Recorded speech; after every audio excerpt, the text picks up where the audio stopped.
she's not alone anymore. My sister posted in the family WhatsApp group. My mom replied, finally, someone better than you.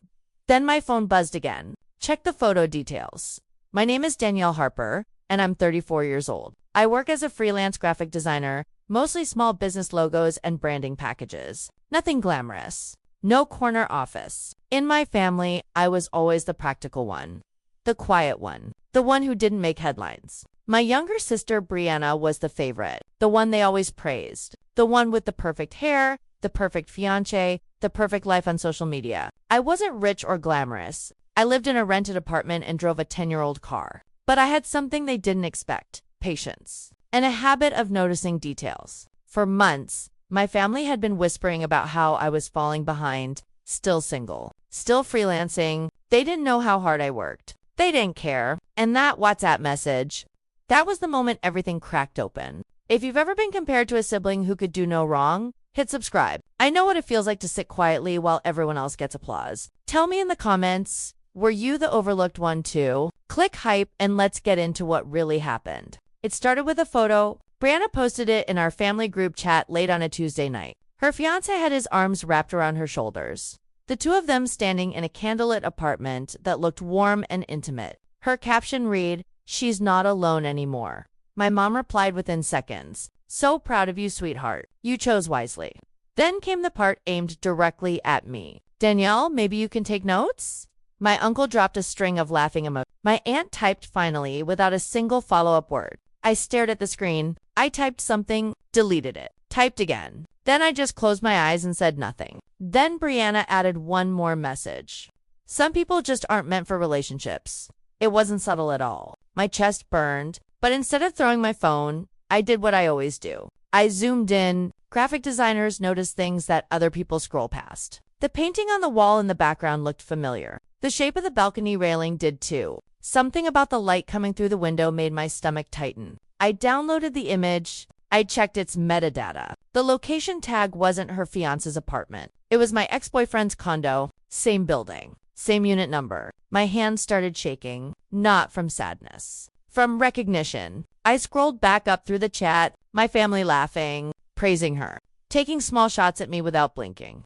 Then Brianna's message again, "Guess some of us know how to keep a man." And I realized they didn't just think I was alone. They thought I had been replaced. They had no idea what they were actually celebrating. The days that followed were suffocating. The group chat became a stage, and Brianna performed on it every single morning. My mom changed the group name to Wedding Countdown.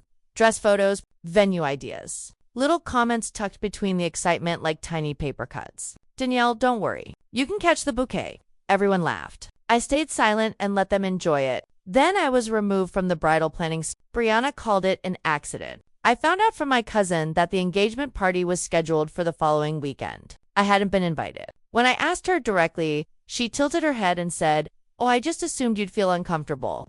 That sentence was designed to sound considerate. It wasn't. Then my dad jumped in with his own message. Maybe focus on building stability instead of stalking old relationships.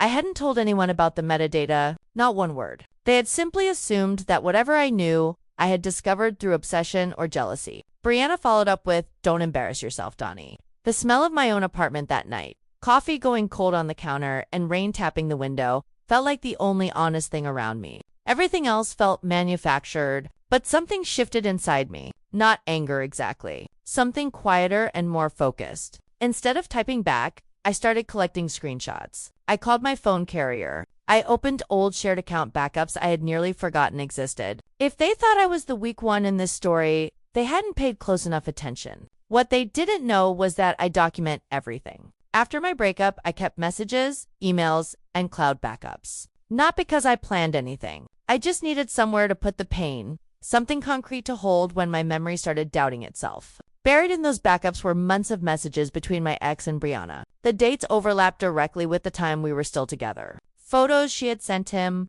promises written out in plain text. I wasn't the one who got replaced after the relationship ended. I was betrayed while it was still happening. I had evidence they never imagined. I still held screenshots with timestamps that didn't lie. Cloud metadata that built a clear and verifiable timeline. And the engagement party was 3 days away. I didn't want chaos. But I was not going to stand still while they rewrote the story of my own life. I called my cousin Rachel that evening. Rachel had always been the family's uncomfortable truth teller, pushed to the edges for saying what everyone else refused to say out loud. She sighed when I finished explaining. I always knew Brianna wasn't as perfect as they made her sound. Her voice was tired in the way of someone who had been right too many times without any credit for it. She agreed to help without hesitation. If you're going to do this, she said, do it clean. We organized everything chronologically. We cross-checked the message dates against the metadata from the WhatsApp photo. Rachel confirmed the guest list for the party. It was large. Extended family, close friends, people who had watched me sit quietly in the background for years. Meanwhile, Brianna kept performing. Some people just can't move on. I'm glad I finally found someone loyal. My parents had already started talking about venues as if the future were already decided and sealed. They assumed I'd either swallow my silence or simply not show up. I told Rachel I was going. She smiled. Good. I'll be right beside you. The night of the party, the house was loud and warm and smelled like catered food and someone's too strong perfume. Champagne glasses clinked in every corner. The sound of laughter overlapped itself until it became a kind of pressure. My mom spotted me near the door. Oh, you came? Not a welcome. A notation. Brianna glided over, her smile perfectly calibrated. I'm glad you're being mature about this. Her fiancé stood a few feet behind her and found something very interesting to look at on the far wall. During the toast, Brianna took the microphone and thanked everyone for their love and support. I'm grateful, she said, for loyalty and honesty in relationships. Her eyes swept the room and landed briefly on me. Rachel squeezed my hand once. I stood up. Can I say something? I asked. My voice didn't shake. I didn't expect that. I walked to the center of the room. Before we celebrate, I just want to clarify a timeline. Murmurs moved through the crowd. Confused faces turned toward me. Rachel had already connected my phone to the TV screen. The first slide appeared, the WhatsApp photo, metadata, building address, unit number, date and time. Gasps scattered across the room like something dropped on tile. The second slide, screenshots of Brianna messaging my ex while I was still with him. Timestamps, her words. His responses, a conversation that had no innocent explanation. My dad stood up. Danielle, this is not appropriate. His voice carried that familiar authority he used whenever the truth threatened his comfort. I looked at him evenly. Neither was cheating. Brianna's face shifted through 3 expressions in 2 seconds. That's fake, she said. Her voice was too quick, too sharp. I zoomed into the times. The cloud verification icon sat in the corner, small and undeniable. Her fiancé had gone completely still. You told me you two had ended months before we even met, he said. Not to me. To her. The room went silent in the particular way that only happens when something true has just landed. Brianna moved toward the remote. Rachel stepped forward. Let her finish. I said the last part clearly and without drama. I was never alone. I was betrayed. Nobody applauded loudly, but from different corners of that room, a few people clapped.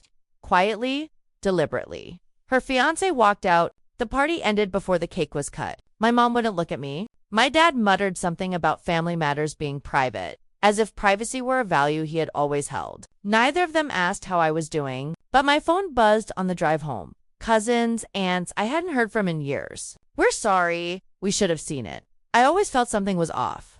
Brianna stopped posting. The wedding countdown group went quiet. I blocked the chat without ceremony. I didn't feel the rush I thought I might. I felt lighter. The kind of lighter that comes not from winning, but from finally putting something down that was never yours to carry.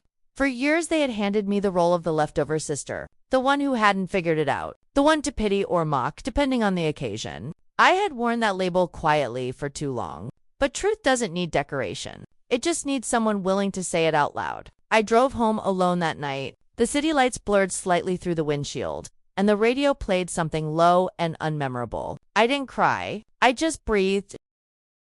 And for the first time in a very long time, being alone felt like something I had chosen, not something done to me. That made all the difference. If you've ever been painted as the jealous one when you were actually the betrayed one, I see you. Share your story in the comments. What really happened behind closed doors in your family? Subscribe so we can keep telling the truth together. Click hype to help this story reach the people who need it most. Your support makes a real difference. Did this story hit home? Let me know by liking the video and sharing your thoughts in the comments. Click hype to help this story find others who've felt the same way. Your support makes a huge difference.